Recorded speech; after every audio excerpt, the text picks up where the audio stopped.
네, 안녕하십니까. 네, 열심히 공부하고 계시죠? 네. 다 풀고 계시죠?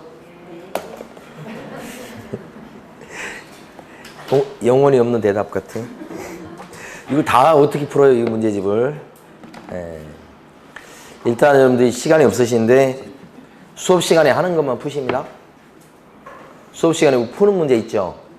그걸 푸셔야 돼, 그것만. 일단. 그러니까 제가 이렇게 선정을 해서 오긴 오는데 막 그 출제 가능성이 낮은 문제들도 되게 많아요. 그러니까 그걸 여러분들이 풀면 시간 낭비예요. 그러니까 수업 시간에 한 것만 푼다고 생각하시고 그거 안 풀어도 돼요. 왜 그걸 힘들게 푸십니까? 이 문제의 양이 얼마나 많은데 이게. 이걸 어떻게 다 풉니까? 저는 이거 한 3분의 1 정도 있었으면 좋겠어요. 이 문제집의 3분의 1. 자, 고생하지 마시고. 네. 다른 과목도 그러지 않나요? 문제집 이거 어떻게 다 풉니까? 다 풀어주는 선생님 계십니까? 없을걸? 네. 선생님도 다 못 푸는데 학생들이 어떻게 다 풀어요? 네.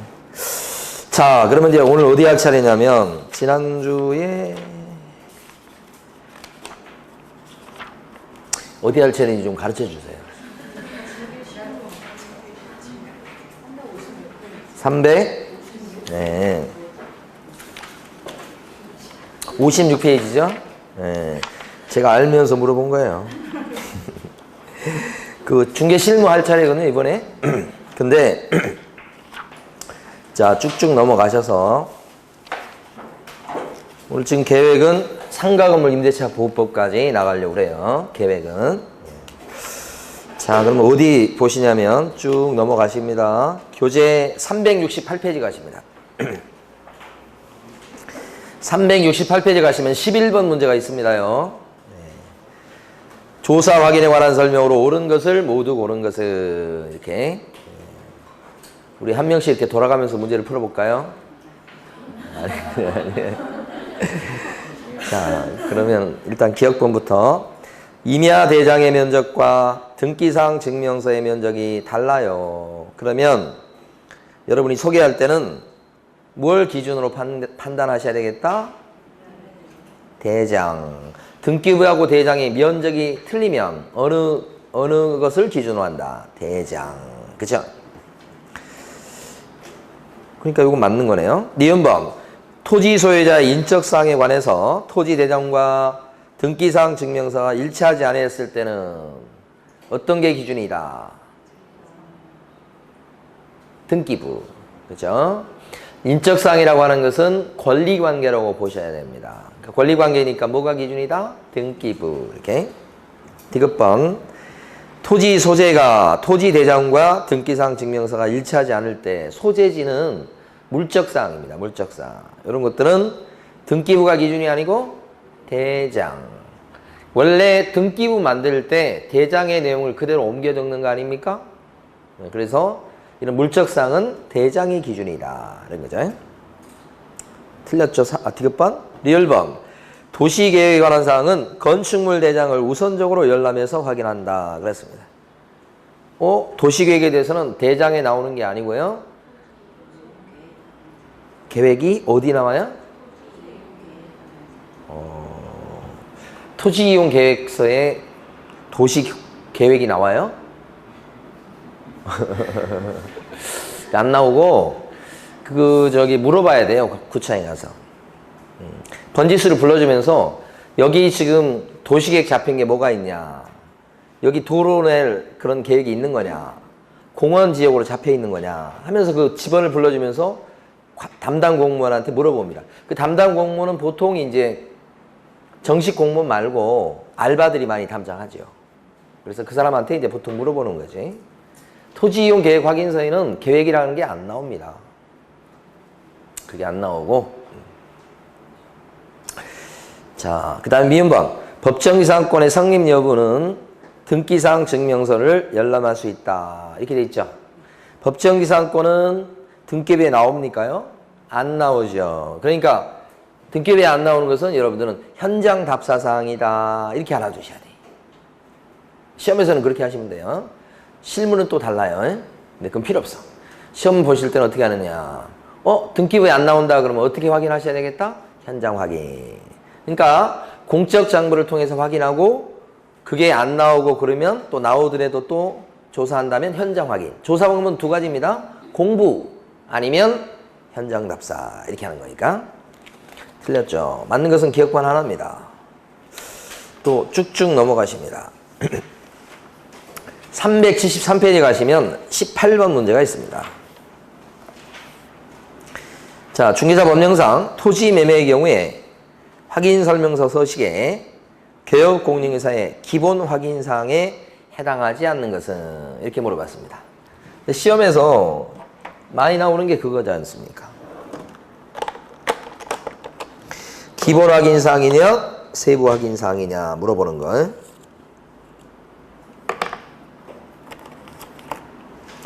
자, 기본 확인사항에 들어가는 거. 그 다음에 세부 확인사항에 들어가는 거. 두 가지. 자, 이쪽에 들어가면 자료 요구를 할 수가 없고요. 개업공인회사가 직접 확인해서 기재합니다. 이렇게 된다. 이쪽에 들어가면요. 자료를 갖다가 요구해서 물어봐서 확인하는 것을 기재합니다. 이렇게 요구할 수 있다 이거죠. 요게 이제 우리 법령 시간에 배운 상태에 관한 자료 요구입니다. 요구할 수 있는 게 이쪽이 더 중요한데 암기하실 때는 이렇게 암기한다고 그랬죠. 요새 실내 벽이 화내요. 이렇게. 그래서 실제 관리관계 또는 공시되지 아니한 물건의 권리에 관한 사항, 내 외부 시설물의 상태, 벽면 도배 상태, 그 다음에 환경 조건. 네 가지는 상태에 관한 자료 요구, 법령 시험, 법령 파트에서도 물어볼 수 있으니까 반드시 암기하셔야 됩니다. 이 문제도 이걸 물어보는 거예요. 기본 확인사항은 뭐냐? 이 기본 확인사항은 8개가 있어요. 암기하실 때요. 기표랑 사람 이름입니다. 권공의, 기표랑 권공의, 권가 양반의 입관비는 뭐 관에 들어가는 비용이니까 입관비는 얘 줘버려라. 아니, 이 사람 안 죽으려고 그러는 거예요. 그러니까 안 죽겠다고 맹세한 사람들입니다. 기표랑 권공의 입관비는 얘 줘버려라. 죽을 계획이 없다. 뭐 이런 겁니다. 그 기자가 요 기자, 기본 확인사항에서 온 겁니다. 그러면 첫 번째가 표자인데 표가 뭘 것 같습니까? 글자를 보면서 내용이 물건의 표시. 표시 그러니까 뭐 용도, 뭐 방향, 그 다음에 내진 설계 뭐 이런 거 있잖아요. 권자는 뭘 것 같습니까? 두 번째인데. 권리관계. 그죠? 그 다음에 공자는요. 세 번째 공자는 공법상 이용제한 거래규제. 자, 네 번째 입관비 막 입에 붙어 있어야 됩니다. 네 번째 입자는 뭐예요? 입지 조건. 관자는 뭡니까? 관리에 관한 사항. 그 다음에 비는 뭐예요? 비선호시설. 지금 여러분이 암기하시는 게 시험에서 한 문제짜리. 얼마나 중요한지 몰라요. 그 다음에 얘가 뭡니까? 7번인데 예정 가격. 그 다음에 8번 요 조자는 뭐죠? 취득 관련 조세. 그죠? 자, 기표랑 권공의 권가 양반의 입관비는 안 죽을 거니까 얘 줘버려라. 이렇게. 그러니까 여기 문제에서는요. 입지 조건은 여기 들어가죠. 입관비 막 입에 붙어 있어야 됩니다. 입관비는 얘 줘버려라. 이렇게 하는 거니까. 2번에 실제 권리 관계는 요거 아닙니까? 요거. 그러니까 기본이 아니고 뭐죠? 세부. 답이 2번인 거죠. 그래서 3번요. 예정금액이다. 예정금액은 어디에 들어가죠? 얘 줘버려라. 이 아이를 줘버려라. 얘 줘버려라. 이렇게. 기본상이죠. 그 다음에 4번에 취득 관련 조세. 줘버려라. 취득 관련 조세죠. 예? 5번은 비선호시설. 입관 비선호시설. 예. 예. 자, 기표랑 권공의 입관비는 얘 줘버려라. 안 죽을 거다. 이 사람. 정답이 2번이죠. 자, 또 넘어갑니다. 다음 페이지 19번. 자, 갑자기 이제 농지법이 나왔습니다. 농지에 관한 농지 임대차에 대해서 출제 가능성이 꽤 있어 보입니다. 농지 임대차. 틀린 것은 1번 선거에 따른 공직 취임으로 인해서 일시적으로 농업 경영에 종사하지 아니하게 된 자가 옛날에 국회의원 중에 강기갑이라는 국회의원이 있었어요. 두루마기 있고 경남인가 그 사천 출신인데 그분이 고추 농사를 주로 하셨던 분이에요. 근데 그 국회의원 되신 분이야. 그럼 고추 농사를 못 짓잖아요. 그래서 이제 어떻게 했어요? 지금 나온 대로 소유하고 있는 농지를 뭐요? 남한테 임대를 놓을 수 있도록 한다. 그죠? 국회의원 됐으니까 1번이 맞는 얘기입니다. 2번 농업 경영을 하려는 자에게 농지를 임대할 때는 임대차 계약을 체결합니다. 그때는 어떻게 체결해야 돼요? 삼양계약. 그게 원칙. 3번 농지 이용 증진 사업 시행 계획에 따라서 농지를 임대하는 경우에 임대차 기간은 5년 이상으로 해야 된다. 5년 이상이 아니고 3년 이상. 자, 농지 임대차의 최단 존속 기간은 몇 년입니까? 3년. 그죠? 이게 원칙이에요. 다만 예외적으로 어떤 게 있냐면 다년생 식물을 재배할 때는 다년생이 뭔지 아시죠? 1년에 수확을 확 거둘 수 없는 거. 몇 년 키워야 수확이 나올 수 있는 거 있잖아요. 그런 것일 때는 몇 년이요? 5년 이렇게 된다. 이제. 예. 자, 그래서 이건 3번은 좀 틀리다고 봐야 되겠고, 그 다음에 4번 농지 임대차 계약의 당사자는 임차료에 관해서 협의가 이루어지지 않았을 때는 소재지 관할하는 시장군수구청장한테 조정 신청을 해야 되겠다. 그죠? 자, 여기서 지금 농지법에서요 정리할 게 좀 있습니다. 그걸 뭘 정리하셔야 되면, 자, 농취증은요 어디 가서 발급을 받습니까요? 농취증은 시구읍 면장한테 발급 신청해서 발급을 받는 것이죠. 그렇죠? 농취증은. 그 다음에 대항력을 인정받으려면요. 대항력을 인정받으려면 어떤 조건을 갖춰야 되냐면, 대항력 인정받으려면 농지를 인도받고 그 다음에 확인을 받으셔야 됩니다. 농사짓는 확인. 이거 농취증을 얘기하는 게 아닙니다. 이게 확인 도장을 받는다고 생각하시면 돼요. 이 확인을 받는데 어디 가서 확인 도장을 받습니까? 시구읍 면장. 농지 임대차에서 대항력 인정해주죠. 그 확인 어디서 받으시면 돼? 시구읍 면장. 이렇게 된 거지. 농취증 어디 가서 발급을 받는 거예요? 시구읍 면장. 이렇게 된 거지. 근데 지금 나온 대로 농지법상 분쟁을 조정할 때는 분쟁 조정 신청은 어디 가서 분쟁 조정 신청하셔야 되겠다. 시군 면장이 아니고 시장, 군수 또요 구청장한테 가서 분쟁 조정 신청. 분쟁 조정 신청은요 시군구청장이죠. 또요 뭐가 있냐면 농지를 갖다가 농사 안 짓고 막 그랬을 때 처분해야 됩니다. 근데 처분 안 하고 막 그랬을 때 처분 명령을 내리는 사람이 있겠죠. 누가 처분 명령 내리죠? 시군 면장입니까? 시장군수 구청장입니까? 벌써 제가 이렇게 힌트를 딱 드렸는데 시장, 군수, 구청장이 처분 명령. 그러니까 농지 처분 명령은 누가 하느냐? 그러면 시장군수 구청장. 분쟁 조정 신청도 시장군수 구청장. 그럼 시험 문제 출제하는 사람은 이쪽과 이쪽을 바꿀 수 있겠죠.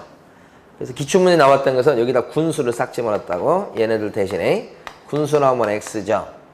마찬가지 대항력 얘기하면서 시군 구청장의 확인을 받으면 다음 날부터 대항력이 생긴다 그러면 틀리겠죠? 그러니까 내용 중에 보면 여러분이 한 번 정도 들으시면 대충 상식으로 찍을 수 있는 게 있고요. 그게 아니고 철저하게 알아두실 내용이 있는 겁니다. 이건가 왔다 갔다 하는 게 있어요. 시험 보실 때 이런 거 정리를 잘 해두셔야 돼요. 자, 그 다음에요 4번은 맞는 거네. 5번은요 임대농지의 양수인은 농지법에 따른 임대농지를 고스란히 뭐요?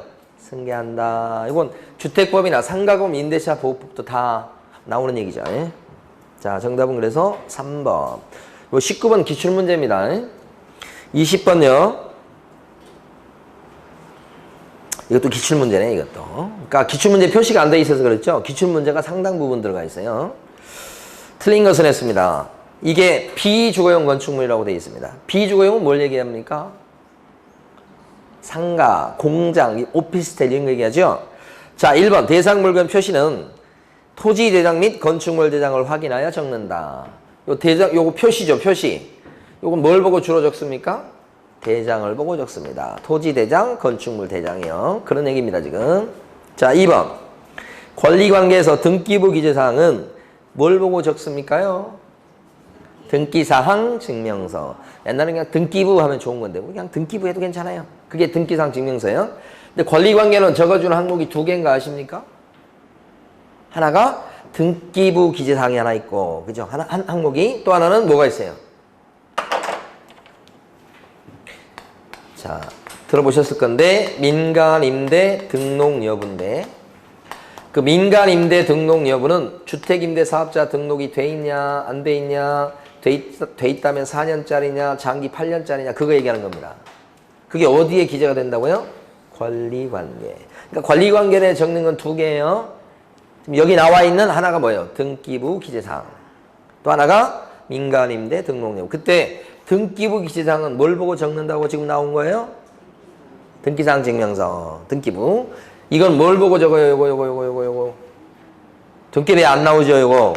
등기부에 안 나오는데 요건 임대인한테 물어보거나 아니면 임대주택정보체계라고 하는 렌트홈이라는 홈페이지에 가서 사이트에 가서 확인하거나 두 가지 방법이죠. 렌트홈. 이렇게. 자, 갑니다. 그 다음에 3번. 건폐율과 용적률에 상하는 시군 조례에 따라서 기재한다. 잘 나오는 거죠? 토지이용 계획 확인서 그러면 안 됩니다. 시도 조례 그래도 틀립니다. 건축물 대장 그래도 틀립니다. 뭐만 맞습니까? 시군 조례. 시도 조례도 틀립니다. 그렇게 또 모의고사 내더라고요. 4번. 보수는 실제 거래 금액을 기준으로 계산하고 협의가 없을 때 부가세는 포함된 것으로 본다. 그렇습니다. 맞습니까? 틀립니까 이거? 맞아요? 틀려요? 응? 그래서 이게 엉터리라. 옛날에 이거 기출문제 우리 저 기출문제집 할 때도 이거 했었어요.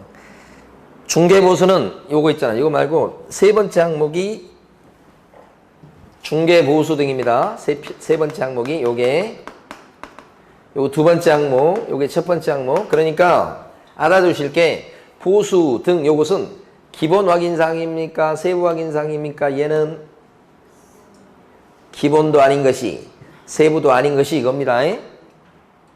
따로 있어요. 그러니까 확인설명서 양식이 세 쪽이나 있는 거예요. 얘가 여기 들어간다고 하면 안 되는 거예요. 별개.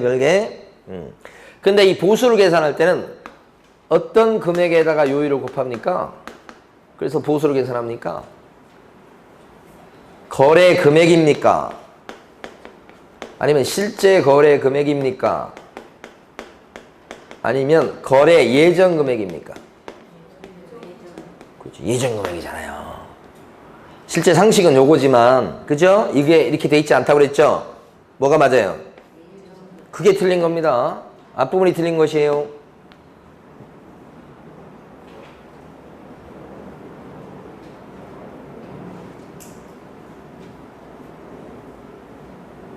오른쪽에 해설 다 엉망입니다, 지금.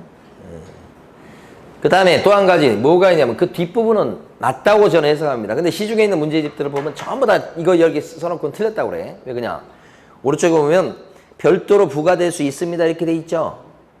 아니, 해설을 보더라도 오른쪽에 해설의 두째 줄 보면 부가세는 별도로 부과될 수 있습니다 그랬죠?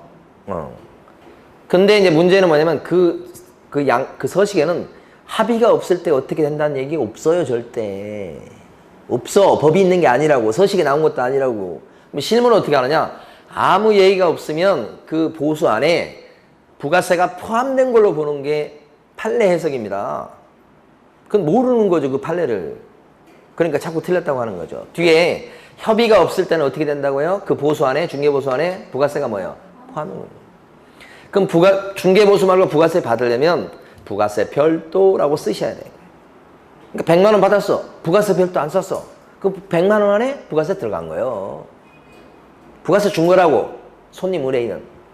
근데 100만 원 이렇게 해놓고 부가세 별도 하면 어떻게 해요? 110을 받는 거예요. 110만 원. 아시겠죠? 이렇게 못 믿는 눈치들이요. 제가 처음에 중개사 강의했을 때는 중개사 강의 책이 정말 엉망이었어요. 도저히 강의할 수 없을 정도로.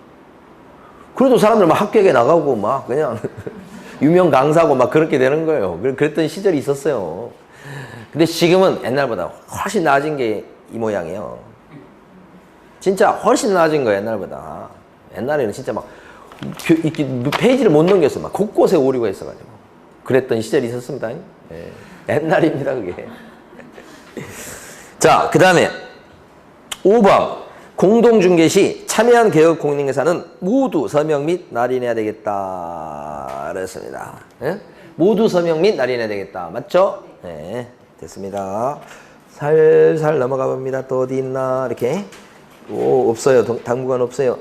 자, 교재 382페이지 31번 가십니다. 31번. 그러니까 초창기에 이제 막 중개사 강의 하신 분들이 법을 전공하신 분들이 아니에요. 초창기에는. 그러니까 우리로 치면 이제 1세대라고 하는 사람들이 있어요. 그분들이 이제 저 환갑 다 넘으시고 그런 분들인데 그분들은 이제 법을 전공하신 분이 아닌데 그냥 이 강의를 하셨던 분들이야. 그러니까 이 과목이 갑자기 이 시험이 생기니까 딴 강의 하셨던 분이 뭐 회계 원리 하셨던 분들이 갑자기 이 강의하고 막 그랬던 시절이었던 거야. 그러니까 법에 대해서 모르시는 분이 강의했지. 그리고 나서 좀 시간이 지나니까 이제 고시 공부했던 사람 중에서 고시 안 된 사람들이 요 시장으로 들어온 거야. 그러니까 그 사람들은 법을 공부했잖아. 그래서 좀 나아지기 시작한 거야, 이게. 그게 다 역사적인 배경이 있는 겁니다, 그게. 자, 31번 보시겠습니다. 틀린 것은 기출문제입니다, 이것도. 갑을병 사이에 순차로 매매계약이 체결되었는데 등기는 최초 양도인 갑으로부터 최종 양수인 병 앞으로 격려하기로 하는 3자 간의 합의가 있는 경우에 병은 직접 갑에 대해서 이전 등기를 청구할 수가 있다. 이렇게 했습니다. 그러니까 이게 여러분 아시는 것처럼 이게 중간생각 등기인데 그 실체적 권리관계에 부합하는 그런 등기고 합의가 있다고 하면 최종 양수인이 최초 양도인한테 뭐예요? 등기 줘! 해서 등기를 가져갈 수 있다. 이전 등기 청구권이 있다고 하고 행사할 수 있다고 그러죠? 네. 그 다음에 2번입니다. 갑소의 대지 위에 을이 무단으로 건물을 신축했어요. 막 건물 지은 거예요. 그 건물의 소유권은 을에게 속한다 그랬습니다. 그렇습니까? 소유권은 지금 남의 땅에다가 을이 건물 지어놓은 거예요. 그럼 건물은 누구 거? 을 거예요, 을 거. 그 신축이다 이렇게 했을 때 여러분들 민법 시간에 혹시 원시 취득 이런 거 배우시나요? 이게죠. 그럼 등기 안 나도 요거 지은 사람이 을이면 등기 안 돼 있어도 소유권자는 누구예요? 을. 그래서 우리 지난주에 공부했나 모르겠네. 외국인 특례할 때 계약을 원인으로 취득한 경우하고 계약 외 원인으로 취득한 경우하고 이렇게 두 가지가 있고 변경도 있긴 한데 계약 외 원인으로 취득했을 때는 6개월 내 취득신 거죠. 외국인 특례 6개월 내 취득일로부터 6개월이죠. 그랬을 때 계약 외 원인은 어떤 게 있습니까? 계약 외 원인으로 소유권을 취득하는 거 어떤 게 있을까요? 하면서 상속 있었고 그 다음에 또요 경매 있었고요. 또요 합병 있죠. 합병. 그 다음에 최근에 한 번 나온 거 판결도 있었고요.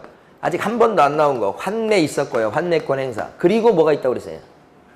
얘기 안 했나요? 신축이 들어갑니다.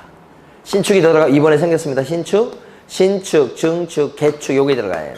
그럼 이것은 계약입니까? 아니지. 요게 바로 뭐예요? 계약 외 원인이야. 원시취득이라고 그랬잖아요. 지금 방금 전에. 그래서 시험 문제에서 상속, 경매, 합병, 판결까지 다 나왔어요. 요 최근에 요 개정돼서 추가된 겁니다. 그러니까 외국 사람이 건물을 신축해서 건물에 대한 소유권을 취득했어요. 그러면 취득신고 해요? 안 해요? 합니다. 하는데 언제까지 합니까? 6개월 내. 언제부터요? 취득일로부터. 그러면 이제 그 건물을 신축해서 딱 건물이 딱 만들어지는 순간에 소유권 취득하겠지. 그때부터 6개월이다. 자, 그 다음에요. 3번. 당사자가 설정 행위로 금지하지 아니한 경우에는 전세권 양도에 전세권 설정자의 동의를 요하지 않는다. 이렇게 돼 있죠. 전세권은 채권인가요? 물권인가요? 물권. 그러니까 전세권자가 자기 전세권을 마음대로 넘겨버릴 수 있지 않나요? 있습니다. 다만 전세권자랑 전세권 설정자가 너 마음대로 넘기면 안 돼 라고 둘이 특약을 하면 안 되겠어요. 그러면 못 넘기겠지만 그렇지 않는 한 마음대로 넘길 수 있다. 그러니까 이것도 맞죠. 4번 분뇨가 일시적으로 멸실되었다면 유골이 존재해서 유골의 존재를 불문하고 있든지 없든지 간에 분뇨기지권은 소멸, 없어진다. 맞습니까요? 그렇죠? 일시적 멸실에 불과하다면 분뇨기지권은 아직 소멸하지 않고 존속한다고 봐야 될 것이다. 이 유명한 판례죠? 5번 매수인의 착오로 인접토지의 일부를 그의 토지에 속하는 것으로 믿고 점유하고 있다면 점유 방법이 분묘를 설치 관리하는 것이어도 자주점유다. 이런 판례 들어보셨나요? 들어보셨다는 분도 계시고 가만히 계신 분도 계시고 이게 무슨 어떤 내용? A 땅입니다. B 땅입니다. 도면상으로는 경계가 이렇게 있겠죠. 도면상으로는 경계가 있을 거 아닙니까? 현장 가면은요 그냥 없어. 그냥 여기는 여기 땅 여기 대충 이렇게. 근데 요 B라는 사람이 여기다 몇 자리 쓴 거예요. 자기 아버님을 모신 거예요. 자기 땅이라고 생각하고. 근데 나중에 이쪽에서 집 질 일이 있어서 측량을 딱 해보니까 자기 땅이 여기까지야. 그러면 여기서 측량하는 거예요. 자기 땅이 여기까지 된 거예요. 그러면 여기는 지금은 남의 땅에다 몇 자리 써놓은 거잖아. 그런데 벌써 막 30년 넘었어. 이렇게 되면 B는 요 기지 부분과 관련해서 분묘기지권 정도가 아니고요. 이 땅의 소유권이 있죠. 소유권을 시효취득한단 말이에요. 이 사람은 지금 자기 땅인 걸로 생각하고 지금 이걸 점유하고 있잖아요. 그죠? 이 사람도 시비 안 걸었잖아 지금. 평온공연하게. 그렇게 됐다 그러면 이 사람은 이 땅에 대한 소유권을 취득하니까 소유권 미치는 범위가 이제 이게 원래 경계가 여기지만 달라지게 될 수 있어요. 등기 가져올 수 있단 말이에요, 이 부분을. 그게 바로 5번이에요. 이해되십니까? 그런데 A 땅입니다. 근데 B라는 양반이 이 사람 땅 주인 아니에요. 이게 땅 주인이에요. A의 승낙도 없이 B가 자기 아버님을 여기다 모셨어요. A 땅에다가. 그런데 20년이 넘도록 땅 주인이 시비 안 걸어요. 20년 지나면 어떻게 됩니까, 이건? 이건 자주점이라고 보는 겁니다. 자기 땅이라고 생각하면서 몇 자리 써놨으니까 이건 자주점입니까? 타주점입니까? 타주점유죠. 남의 땅인 걸 생각하고 한 거잖아. 그러니까 이때는 땅에 대해서 시효취득은 있을 수가 없는 겁니다, 이거. 그런데 뭐가 있어요? 분묘기지권. 이란 관습상 물권을, 그쵸? 이 사람 제지를 받음이 없이 20년간 평온 공연하게 묘자리를 써왔다면 땅에 대한 소유권 얘기하는 게 아니고 분묘기지권이라는 이 관습상의 권리를 시효취득한다고. 이것도 시효취득이고 이것도 시효취득이에요. 근데 이건 뭐에 대한 시효취득이죠? 소유권. 요건 소유권에 대해서는 시효취득이 안 되는 게 타주점이라는 거예요. 이 시효취득 뭐에 대한 시효취득? 분묘기지권에 대한 거예요. 판례가 두 개가 다 있는 겁니다. 그렇죠? 5번 판례는 이걸 얘기하는 게 아니에요. 이쪽을 얘기하는 거예요. 자기 땅인 걸로 생각하고 몇 자리 써놨을 때. 이렇게. 자, 틀린 건 몇 번입니까? 답은 쉽게 고를 수 있네요. 4번. 또 넘어갑니다. 살살살. 386페이지 가십니다. 38번이요. 농지법입니다. 1번. 농지법에 의한 농업인은 농업진흥지역 밖의 농지를 세대별로 5만 제곱미터를 초과해서 소유할 수 없다고 설명했다. 이 소유하는 것을 면적 제한하는 것은 딱 두 개밖에 없습니다, 여러분. 딱 두 개. 한 개가 뭐예요? 한 개. 10,000제곱미터 이내, 1만 제곱미터 이내에서만 소유할 수 있다. 이렇게 되는 게 하나 있죠. 또 한 가지가 1,000제곱미터 미만에 한해서 소유할 수 있다. 이렇게 두 종류입니다. 10,000제곱미터 이내에서 소유할 수 있다는 게 요게 또 두 가지죠. 상속받는 경우죠. 이때는 농사 안 짓는 사람이 상속받았을 때입니다. 그때가 10,000제곱미터로 제한받는 거고 요거 중요하죠. 농업 경영을 하지 않는 자가 상속받을 때고요. 두 번째는 8년 이상 농사 짓다가 농촌을 떠나는 경우죠. 이농. 농촌을 떠나는 경우입니다. 이때도 농사 안 짓는 거지만 농지를 만조금의 태까지는 갖고 있을 수 있도록 합니다. 귀농할 때를 대비해서. 자, 1,000제곱미터 미만에서 한해, 이거 미만에 한해서만 소유할 수 있도록 하는 건 누구죠? 주말농장. 자, 그래서 이것은 투기적 목적이 이용돼서는 안 되기 때문에 면적을 제한한다. 이게 토지, 농지 소유에 대한 상한, 소유 상한에 대한 규정입니다. 두 개밖에 없어요. 5만 제곱미터 이런 거 없어요. 자, 2번. 지목이 임야인 토지로서 형질 변경을 하지 아니하고 다년생 식물 재배에 이용되는 토지도 농지라고 설명했다. 우리 농지는 어떤 걸 농지라고 그래요? 지목이 뭐든 간에 어떤 걸 농지라고 합니다. 지목 불문하고 농작물을 경작하거나 다년생 식물을 재배하고 다년생 식물을 재배하고 있는 땅 이렇게 농작물을 경작하고 있거나 다년생 식물을 재배하는 땅 이렇게 되죠. 네. 이렇게 이 지목 불문합니다. 이게 원칙. 그렇지만 예외가 있죠. 어떤 거예요? 지목상 전, 답, 과수원이 아닙니다. 그럴 때는 3년 미만 농작물을 경작하고 있다. 3년 미만일 때는 농지가 아닌 걸로 취급합니다. 아무리 농작물을 경작하고 있어도 경작기간이 3년이 안 되면. 또 한 가지는요. 지목이 임야인 경우입니다. 그랬을 때는 형질 변경이라고 나왔죠. 이게 산지 전용 허가입니다.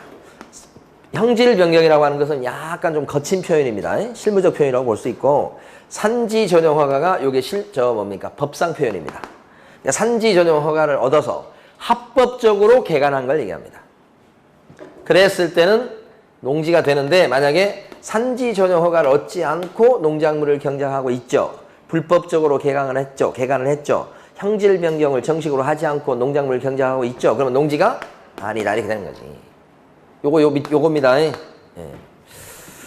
3번 주말체험 용농을 위해서 농지를 취득하고자 하는 자는 도시민의 경우에 남편이 660제곱미터, 세대원인 부인이 550제곱미터를 각각 취득할 수 있다.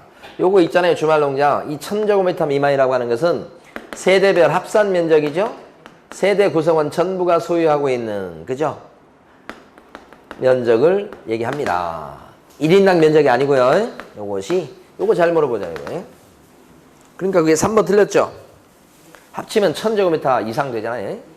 그 다음에 4번 농지법에 의해서 농업인이 농지를 취득해서 8년 이상 농지 소재지에 거주하고 작용을 하면 혹시 그 세법 시간에 배우셨는지 모르겠어요. 이때는 양도세를 어떻게 한다고요? 감면한다. 이걸 8년 이상 작용한다고 합니다. 그러면 이때는 양도세 감면. 실무적으로는 양도세 감면되는 경우 요 경우인데 이것 때문에 세금이 많이 걸려있기 때문에 8년 이상 작용했냐. 작용. 그죠? 그것 갖고 되게 많이 따져봅니다, 여러분. 그러니까 혹시 세법 시간에 이걸 배우셨는지 모르겠습니다만은 세법 실무에서는 대단히 중요한 내용입니다. 4번이 알아주세요. 8년 이상 작용하면 양도세 감면 이렇게. 5번 농지 전용 협의를 완료한 농지라도 농지증을 발급받아야 된다고 설명했다. 원래 농지증 있잖아요. 농지증은 농지에 대해서 등기를 칠 때, 그죠? 이때 농지증이 들어가야 됩니다. 근데 그 전제는 농지를 거래할 때 그렇게 농지증이 있어야 되는 겁니다. 농지. 근데 농지라고 했을 때 등기 칠 때 농지증이 있어야 되는 게 원칙이나 없어도 되는 경우도 좀 있죠. 그래서 있어야 되는 경우 원칙인데 당연히 매매를 통해서 농지를 취득하는 경우든 증여받는 경우도 있어야 되고 그 다음에 특히 중요한 거 경매로 낙찰을 받을 때도 있어야 되고 주말 농장용 농지를 취득하는 경우도 있어야 되고 그 다음에 농지 전용 허가나 신고한 자가 농지를 소유하게 되는 경우 이때도 농지증이 있어야 된다. 대부분 있어야 된다. 다만 없어도 되는 경우가 있죠. 없어도 되는 경우 중에서 기억나는 거 뭐 없으십니까? 없어도 되는 것 중에서 기억나는 거 협의, 그죠? 농지 전용에 대한 협의를 완료한 농지를 취득한다. 이 협의라는 말은 행정청끼리 우리 농지로 쓰지 말고 여기다 아파트 짓자 이렇게 하는 거예요. 행정관청끼리 합의한 거예요.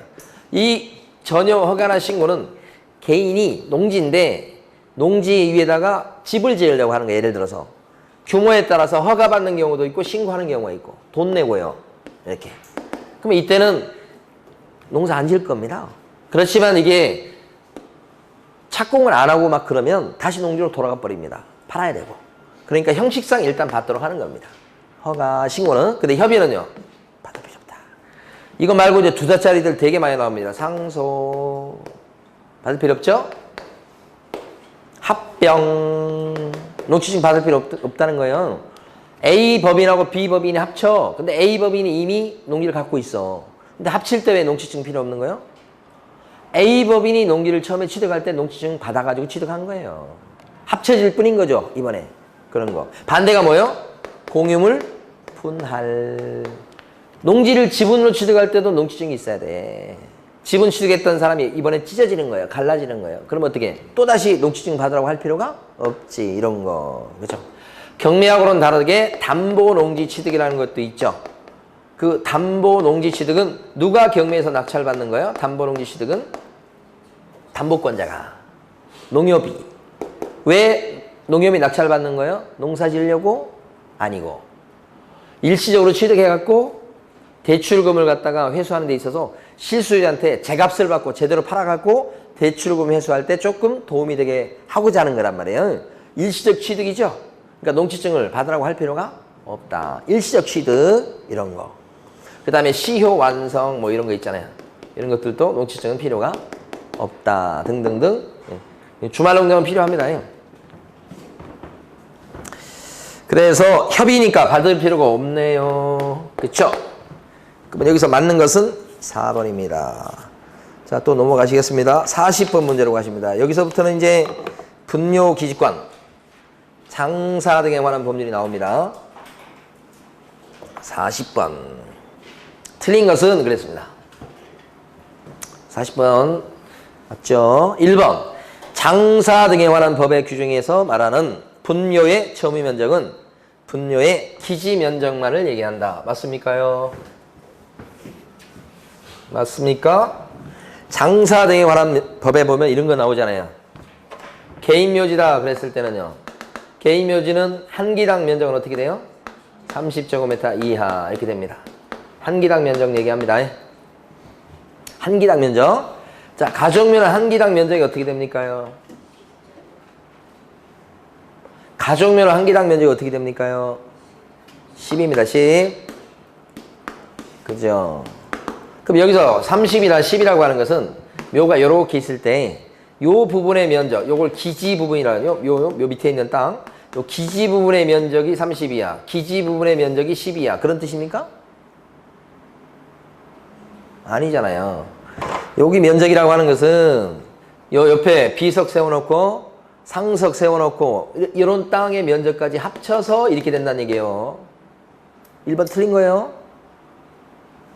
1번 틀렸어요. 예? 또 못 믿는 눈치들. 자, 이게 역사적으로 보면 이렇습니다. 이게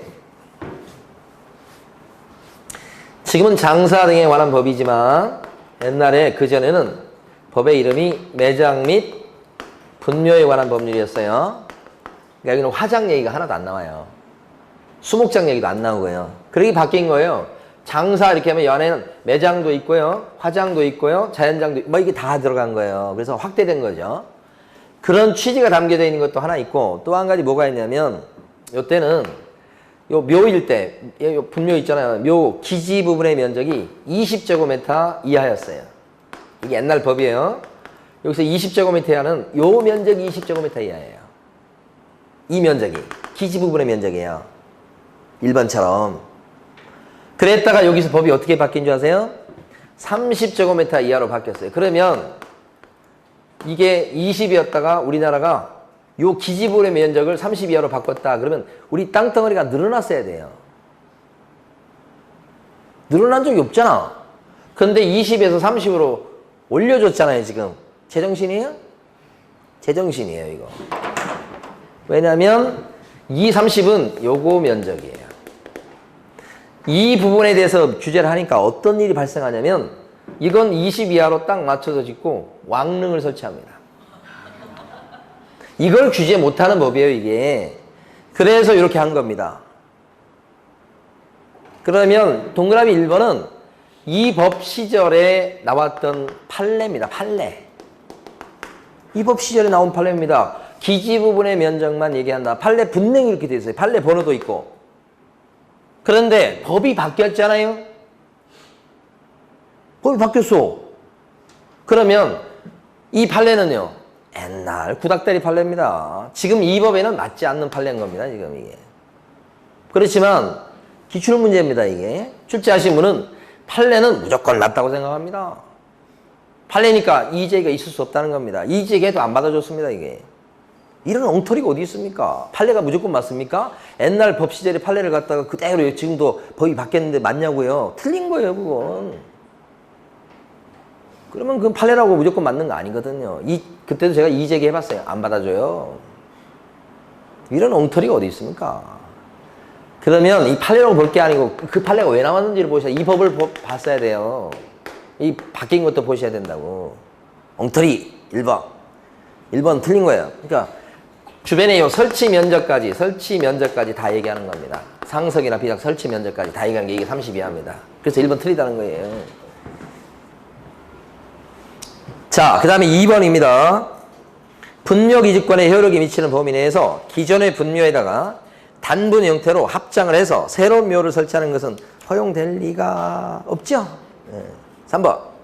분묘기지권이 시효취득된 경우, 시효취득 먼저 아시죠? 사망자의 연고자의 동그라미요.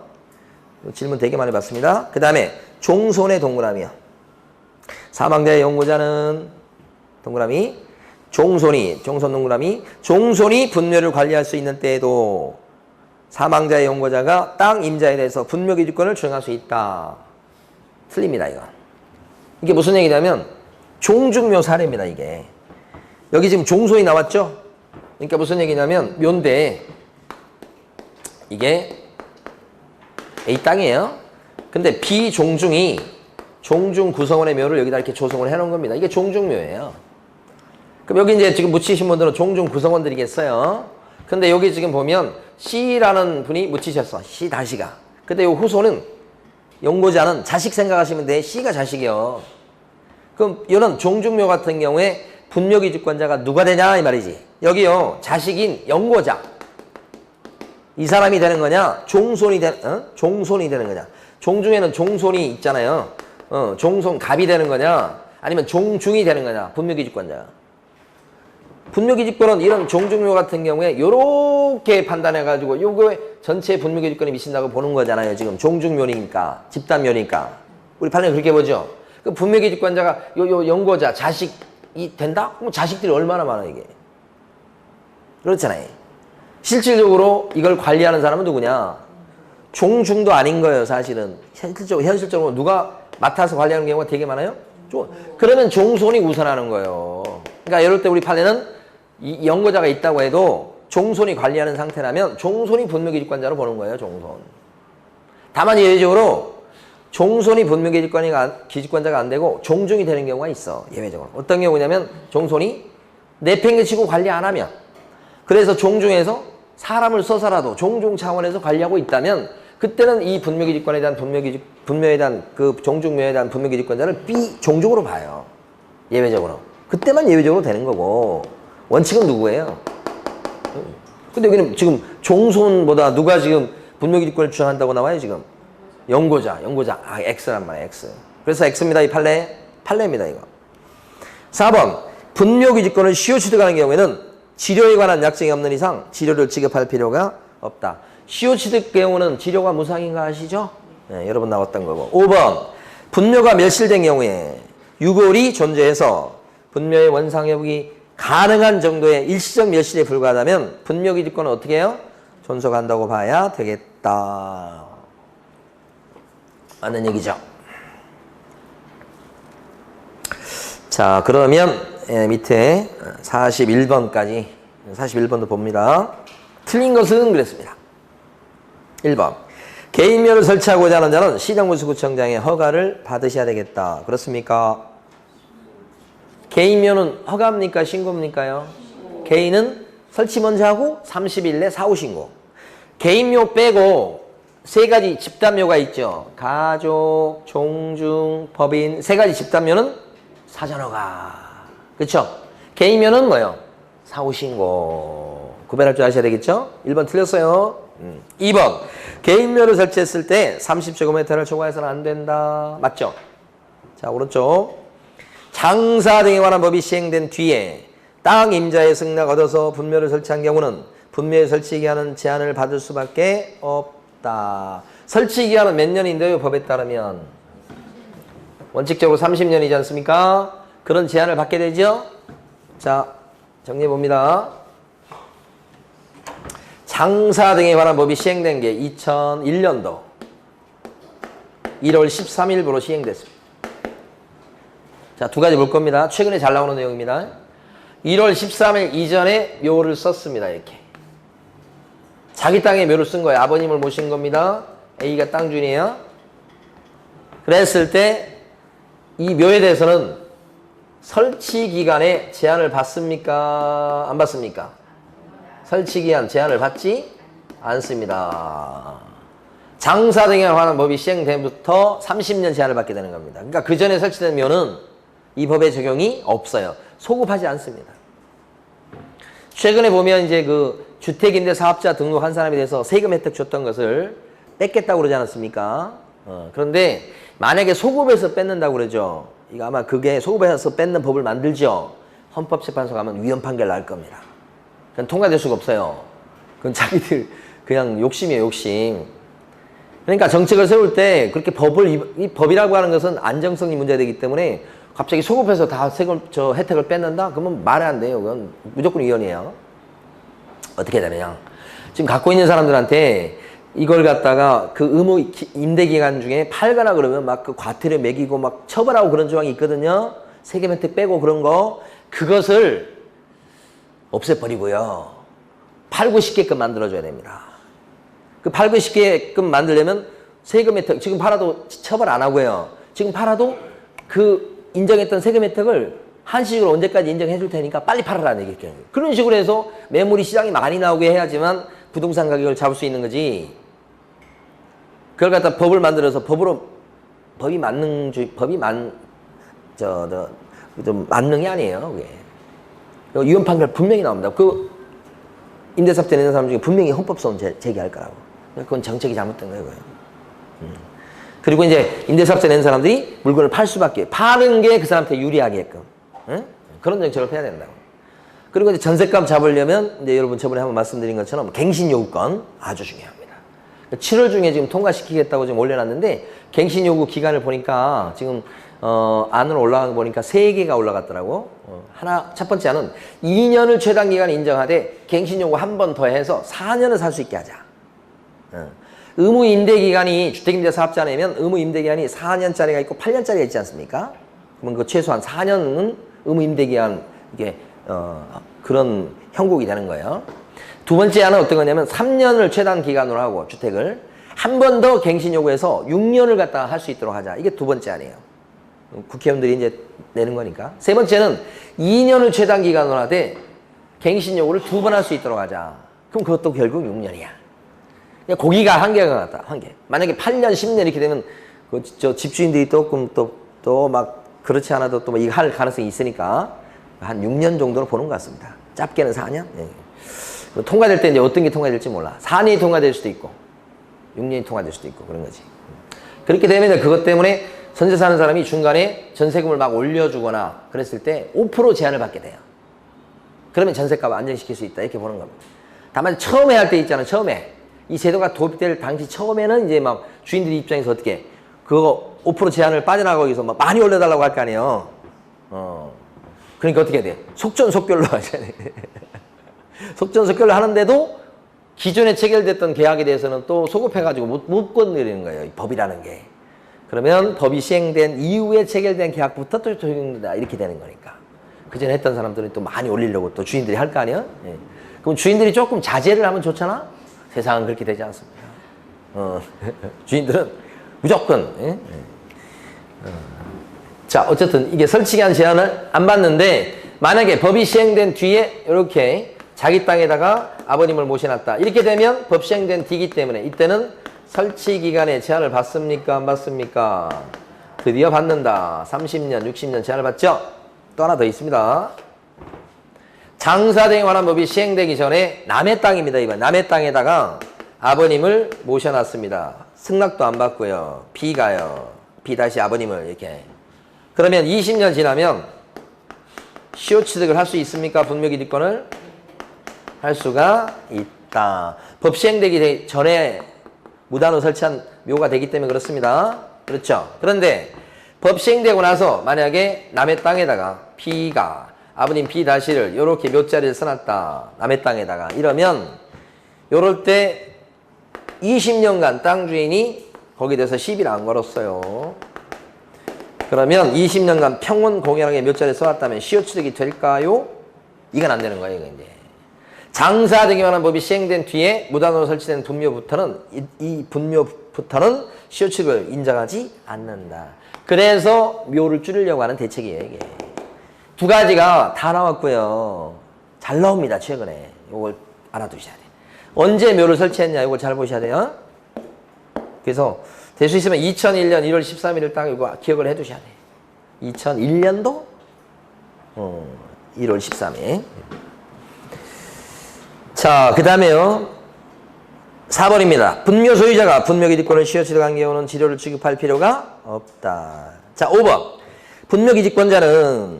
분묘기득권은 권리자가 의무자에 대해서 권리를 포기하는 의사표시를 하는 것 이외에 점유까지도 포기해야만 권리가 소멸하는 것은 아니다. 어떻게 돼요? 권리까지 포기해야 되겠다. 그런 거 아니죠? 그러니까 의사표시만으로도 분묘기득권은 죽어요. 무슨 얘기냐면 남의 땅에다가 A 땅에다가 요까지 하고 쉽니다. A 땅에다가 B라는 사람이 이 사람의 승낙 얻어서 아버님을 여기다 모셨어요. 그러면 B한테 분묘기득권이 생긴 거죠, 지금? 이 분묘기득권은 언제까지 존재합니까? 이 분묘기득권 언제까지 존재하는 거예요? 언제까지? 사실은 옛날 판례에 따르면 분묘가 남아있고 관리가 지속적으로 되는 한 영구적이잖아요. 그쵸? 판례는? 근데 장사 등에 관한 법이 시행되면서 이제 설치기한은 제한받죠. 그러니까 영구적으로 설치를 못할 겁니다, 지금. 요거에 대해서 법이 시행된 뒤라면. 아니에요? 그러니까 원래 판례에 따르면 요거 있고 관리 계속하면 그냥 끝까지야. 그렇지만 여기 설치기한 제한이 있잖아요. 그러니까 요 뒤에 설치된 이런 묘다 승낙받아서 그러면 그때는 어떻게 해요? 남의 땅에 설치한 묘에 대해서는 요 제한을 받을 수밖에 없는 거죠. 이게 그런 제한을 받을 수밖에 없는데 5번에서는 지금 뭐라고 해가냐면 여기서 요 상태에서 A가 이 땅을 팔려고 하니까 이 묘자리 때문에 이게 살라는 사람이 꺼려해요. 그러니까 A가 B한테 가서 선물 사가지고 가서 부탁합니다. 그리고 이장비도 드리겠다고 합니다. 제발 좀 이장 좀 해달라고. 그랬더니 이 사람이 오케이. 그동안 뭐 묘도 장기간 썼기 때문에 또 돈도 준다고 그러니까 오케이. 나 이장해 줄게요. 언제까지 이장합니다. 라고 둘이 이제 합의서를 써놓은 거야. 그럼 그 합의대로 이 분묘를 갖다가 이장을 해야 되느냐 이 문제가 발생하는 거예요. 이 사람이 지금 이장을 딱 하려고 봤더니 돈 준다고 해서 하려고 했어. 근데 이장할 땅이 마땅한 땅이 없는 거야. 근데 변호사하고 상담하니까 이 분묘기득권은 이 사람이 분묘가 존속하는 한 계속 주장할 수 있다고 그러는 거야. 그럼 어떻게 된 거야 이게? 이 사람 입장에서는 이걸 물리고 싶겠지. 물릴 수 있냐? 안 된다. 의사표시 있잖아. 의사표시 어떻게 한다고 그랬어요? 이 사람 분명히 기지권자지만 어떻게 한다고 그랬어요? 이장해 줄게. 그러면 그게 무슨 말이에요? 분묘기지권을 포기하는 의사표시야. 그 포기하는 의사표시만으로도 아직 분묘가 남아있고 현재 지금 여기 있다고 하더라도 분묘기지권은 어떻게 됐어요? 죽어버린 거예요. 그러니까 나중에 약속대로 어떻게 해줘야 된다? 이장해줘야 된다는 거예요. 그러니까 분묘기지권이라는 권리는 분묘기지권을 포기하는 의사표시만으로도 죽어버린다는 거예요. 그 분묘 부분을 철거하거나 이장해야만 분묘기지권이 죽는 게 아니고 5번 맞죠? 판례입니다. 2번 나왔습니다. 5번. 자, 쉬겠습니다.